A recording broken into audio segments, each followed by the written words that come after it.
Meanwhile, it has been exactly 7 months since the disaster in East Palestine, Ohio, a train derailment and burn that released hazardous chemicals into the environment and that town. Well, this weekend, President Biden is addressing why all of these months later, he still has not visited that community. He's making new comments while being questioned by reporters while he was on the ground in Florida. NewsNation correspondent Kellie Meyer live for us in D.C. with this story. Kellie. Natasha, President Biden, he continues to be pressed on why he isn't visiting East Palestine now 7 months later, as he visits those places impacted by the wildfires in Hawaii or the hurricane in Florida. This weekend, he was asked, why not Ohio? Well, I haven't had the occasion to go to East Palestine. There's a lot going on. President Biden claiming he hasn't had the time to go to East Palestine, Ohio, the site of a catastrophic train crash 7 months ago.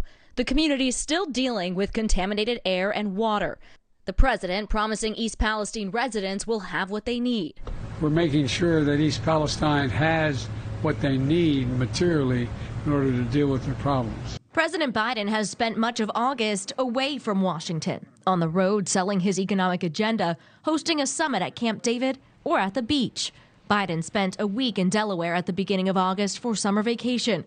By mid-August, he was in Lake Tahoe. President Biden back at the beach this weekend as he returns from Florida after touring the damage left behind from Hurricane Idalia. Biden visiting Florida just days after the storm hit. The president still facing criticism for how long it took him to visit Maui after the deadliest wildfire in U.S. history. Instead, vacationing over that weekend in Lake Tahoe. The president is certainly deeply concerned about the people in Maui.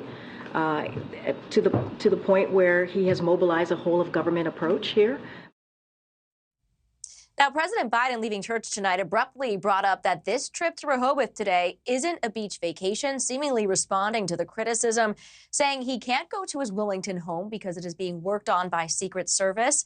He will then go on later this week to his international trip, which is why he is saying he cannot be in Ohio. Natasha. It's interesting. Kellie Meyer live for us in D.C. Thank you so much. Thank you for watching. Go to newsnationnow.com to find NewsNation on your television provider. And don't forget to click the red subscribe button below to get more of NewsNation's fact-driven, unbiased coverage.